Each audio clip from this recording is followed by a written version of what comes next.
¿Y si un día tu propio hijo te dijera que ya no cabes en su vida? Checo no gritó, no discutió, solo asintió en silencio, con una calma que dolía más que cualquier palabra. La puerta se cerró detrás de él con un clic seco, como una sentencia final. Cargaba 2 maletas viejas, sin ruedas, una en cada mano. Pesaban más por los recuerdos que por lo que llevaban dentro. Eran las mismas que usó en sus primeros viajes como piloto, las mismas que llenó de sueños cuando dormía en aeropuertos. Pero ahora no llevaban esperanzas. Solo ropa, papeles y dignidad. Mauricio no lo miró a los ojos. Estaba en el umbral del departamento, cruzado de brazos, con esa expresión de quien cree estar haciendo lo correcto. Detrás, el eco moderno de la ciudad seguía su curso. Bocinas, claxones, voces jóvenes riendo. Nada parecía alterarse, porque un padre saliera del corazón de su propio hijo.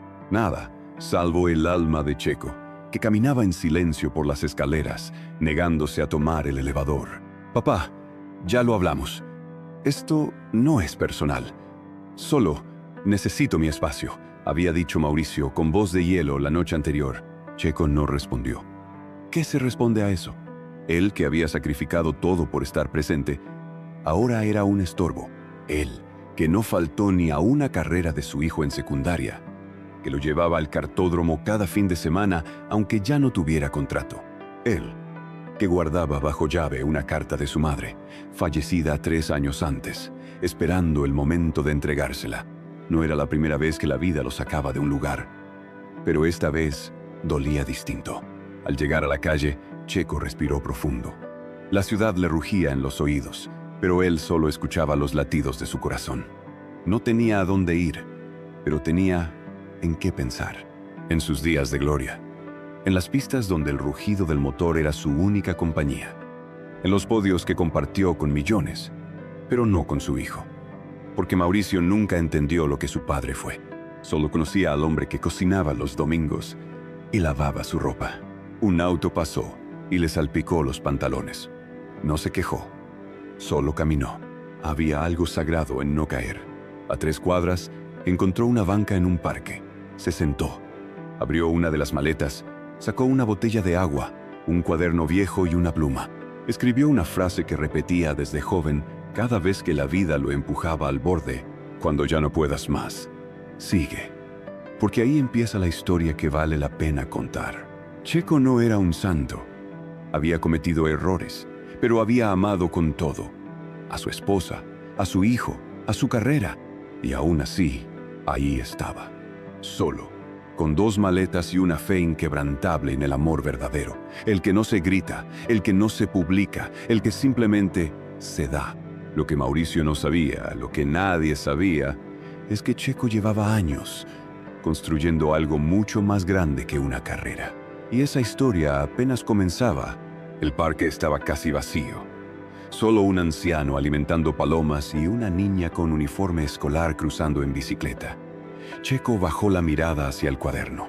Las letras temblaban un poco, no por la edad, sino por todo lo que estaba conteniendo. Los recuerdos, como el viento, llegaban sin permiso. Volvió a ver a Carola, su esposa, su refugio, su brújula, cuando el mundo giraba demasiado rápido.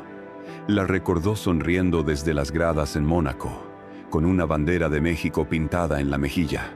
Y la recordó también en la cama del hospital, con una mirada llena de calma y de despedida. «No dejes que se te endurezca el corazón», Sergio le dijo ella, apretándole la mano. «A veces el dolor viene a enseñarnos, no a rompernos». Mauricio tenía 17 años cuando Carola falleció, y algo en él se quebró ese día. Nunca más volvió a ser el mismo. Cerró su mundo, se encerró en los libros, en la universidad, en sus metas. Checo intentó acercarse. Cocinaba lo que a él le gustaba. Le dejaba notas en la mochila. Le preguntaba por sus proyectos. Pero cada intento era recibido con una barrera. «Estoy ocupado, papá. Más tarde hablamos». «No pasa nada, estoy bien». Pero sí pasaba. Algo se estaba enfriando, como un motor que dejó de girar. Después de dejar las pistas, Checo eligió el silencio. No dio entrevistas, no vendió libros, no buscó cámaras. Fundó una organización en secreto con otro nombre, en homenaje a Carola. Se dedicó a construir escuelas de mecánica, cartódromos comunitarios y clínicas para niños con discapacidad. Todo sin decirle a nadie, ni siquiera a Mauricio. Tal vez por orgullo, tal vez porque sintió que ya no tenía lugar en su vida. Una tarde, hace 2 años, entró al cuarto de su hijo y le ofreció ir juntos al Gran Premio de México. Tenía 2 pases especiales. Mauricio lo miró como quien mira una foto antigua. Ya no soy un niño, papá. No me interesa la Fórmula 1. Tú ya no corres. Eso ya quedó atrás, ¿no? Checo sonrió. Le dolió, pero sonrió. Guardó los pases en un sobre. Y ese sobre quedó en la misma caja donde dormía la carta de Carola. Una carta que ella escribió poco antes de morir. «Entrégasela cuando esté listo», le pidió. Y si nunca está listo, entonces solo recuérdalo desde la paz. Esa caja estaba ahora en el fondo de una de las maletas que Mauricio no revisó. Checo la sacó, con cuidado. La colocó sobre sus piernas. La tocó como se toca algo sagrado. No la abriría todavía, pero necesitaba tenerla cerca, como un ancla, como un testigo silencioso de lo que había sido. ¿Y ahora qué? Susurró al viento. El viento no respondió. Solo movió las hojas secas del parque. Pero en el fondo del alma de Checo, algo murmuró. Empieza de nuevo. El viejo taller de su padre seguía ahí, como un guardián del tiempo. Enclavado en una calle polvorienta de Guadalajara, entre una panadería y una tienda de abarrotes, conservaba el letrero descolorido que decía «Taller Pérez». Desde 1978, la pintura descascarada, las puertas oxidadas y el olor a grasa vieja eran parte del alma del lugar. Checo empujó la puerta con esfuerzo. Crujió como si se quejara de ser abierta después de tanto tiempo. Adentro, todo estaba cubierto de polvo y telarañas, pero también de historia. Las herramientas seguían colgadas en los mismos clavos. El banco de trabajo tenía marcas de su adolescencia, cuando arreglaba bicicletas o desarmaba motores de karts con su padre. Todo tenía memoria. Aquí, por lo menos, no estorbo, murmuró. Pasó las primeras horas limpiando, barriendo, respirando el silencio como si fuera oxígeno puro. No había ruido, pero tampoco juicio, solo paz. Por la tarde, una figura apareció en la puerta. Era un joven de unos 18 años, delgado, con los brazos llenos de grasa y una sonrisa tímida. ¿Usted es don Sergio? ¿El Checo Pérez? Checo lo miró, sin incomodidad. Depende quién pregunta. Me llamo Daniel. Vivo aquí cerca. Mi papá me traía a este taller cuando era niño. Dijo que usted arreglaba karts mejor que nadie. ¿Ya no lo hace? Checo sonrió. No por vanidad, sino por nostalgia. Hace años que no. Pero tal vez ya va siendo hora. Daniel no lo conocía como una leyenda. Lo conocía como un recuerdo. Un nombre que su padre repetía con admiración. Un hombre que venía de abajo. Eso lo hizo quedarse. En los días que siguieron, Daniel venía por las tardes. Ayudaba a ordenar herramientas, lijar piezas, cambiar bujías. Checo, sin decirlo, empezó a enseñarle. Le hablaba de compresión, torque, curvas, pero también de paciencia, de enfoque, de dignidad en el detalle. Una tarde, mientras ajustaban un motor viejo, Daniel le preguntó, ¿usted tiene hijos? Checo se detuvo. Limpió sus manos con un trapo. Sí, uno. Se llama Mauricio. ¿Y lo ve seguido? Checo miró hacia la ventana. Últimamente no. Daniel no insistió. Pero a la semana siguiente, llegó con una sorpresa. Una caja de madera que su padre había guardado. Dentro estaban las primeras fotos de Checo compitiendo en karts, una medalla oxidada y una carta con una dedicatoria para mi hijo, el más rápido.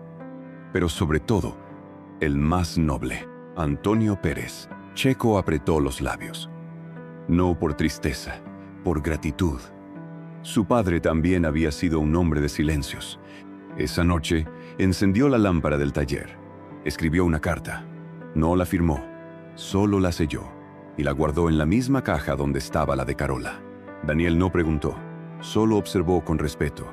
Porque a veces, cuando el mundo te cierra una puerta, Dios te abre un taller lleno de memorias. Mauricio no solía mirar hacia atrás. Era de esos jóvenes que vivían entre calendarios apretados, juntas por Zoom y rutinas de gimnasio. Pero esa noche, algo no lo dejaba dormir. El departamento estaba en silencio. Solo el zumbido del refrigerador y el parpadeo intermitente del router acompañaban sus pensamientos. Se sirvió un vaso de agua y, sin saber por qué, se detuvo frente a la puerta del cuarto de huéspedes, el que había sido de su padre. La abrió. Todo seguía igual. La cama hecha, la lámpara apagada y sobre el buró una de las maletas que no revisó.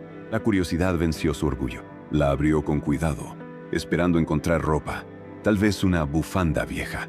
Pero lo primero que vio fue una caja de madera, ligera, polvosa, cerrada con una cinta que alguna vez fue azul. Y encima, un sobre amarillo con su nombre escrito a mano. Para Mauricio. Cuando estés listo. Mauricio tragó saliva. Sentía los latidos en la garganta. Se sentó. Abrió el sobre.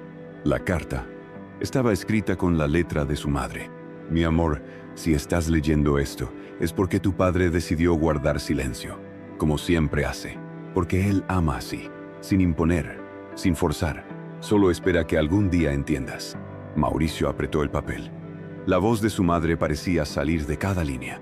Tu papá no es perfecto, pero todo lo que eres, lo que sabes, lo que sueñas, fue gracias a su sacrificio silencioso. Él no corrió solo por él, corrió por ti, por mí, por México. Cuando lo mires, no veas solo al hombre que cocina sin sal. Mira al guerrero que un día salió de casa sin nada y regresó con el mundo en las manos. La carta temblaba en sus dedos. Siguió leyendo. Y si un día decides alejarte de él, que sea sabiendo todo esto, porque el olvido duele, pero la ingratitud hiere el alma. Mauricio cerró los ojos. Sentía un nudo apretándole el pecho. No sabía si llorar o gritar. Debajo de la carta, encontró un USB. Lo conectó a su laptop. Vídeos caseros, fotos, proyectos. Mauricio vio a su padre inaugurando escuelas con niños que corrían a abrazarlo. Lo vio donando anónimamente a fundaciones de enfermedades raras. Lo vio reparar el kart de un niño con parálisis cerebral, enseñándole a correr con un volante adaptado. Vio cartas de agradecimiento, placas con nombres inventados. Nada tenía su rostro. Todo era invisible, pero todo venía de él. La pantalla se volvió borrosa. El orgullo que había sentido por independizarse ahora parecía ridículo.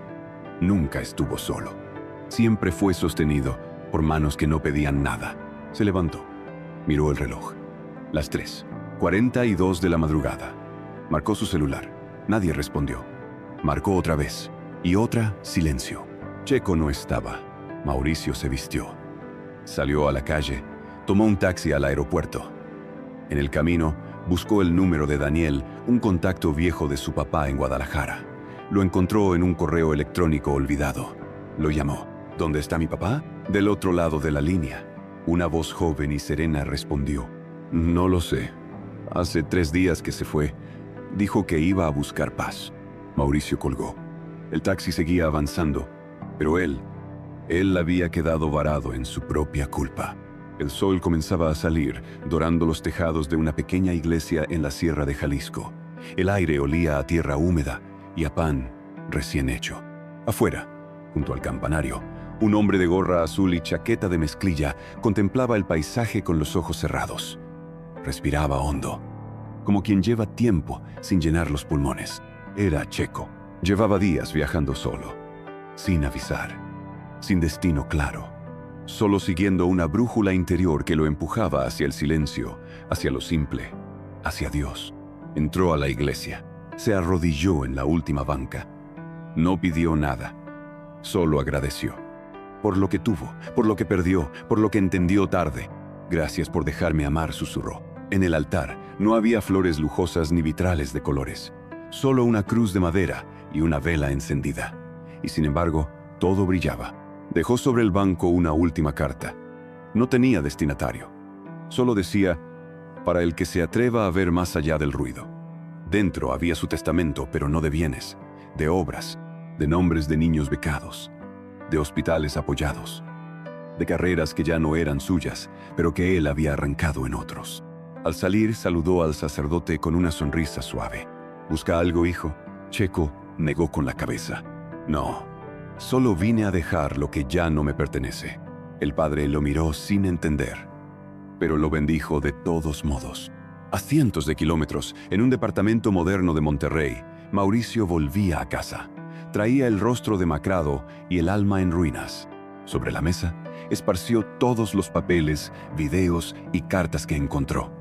Su novia entró y lo encontró sentado en el suelo, rodeado de todo.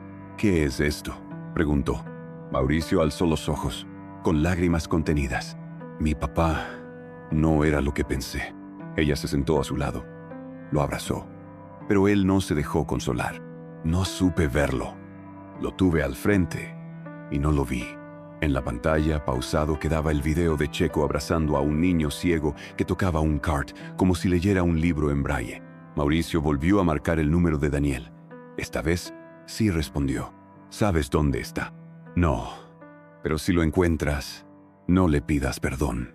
Solo escucha y calla». Mauricio cerró los ojos. Ya no corría contra el tiempo, corría contra su propia conciencia. Días después, en el buzón de una pequeña escuela rural de Zacatecas, apareció un sobre sin remitente. Dentro había un cheque millonario y una nota con letra firme, para que ningún niño tenga que dejar de soñar por falta de llantas, libros o amor. Nadie supo quién lo dejó, pero los rumores comenzaron. El nombre de Checo Pérez volvió a sonar, no en los medios, no en los circuitos, en los pueblos, en los barrios, en los susurros de madres agradecidas y maestros conmovidos. Checo ya no estaba, pero se había vuelto eterno. ¿Y tú? ¿A quién tienes que ver de nuevo con el corazón? ¿A quién estás ignorando sin saber que es un campeón en silencio? Déjanos tu comentario. Comparte esta historia si tocó tu alma. Suscríbete a Alma de Campeón, donde las verdaderas victorias no se miden en trofeos, sino en actos de amor.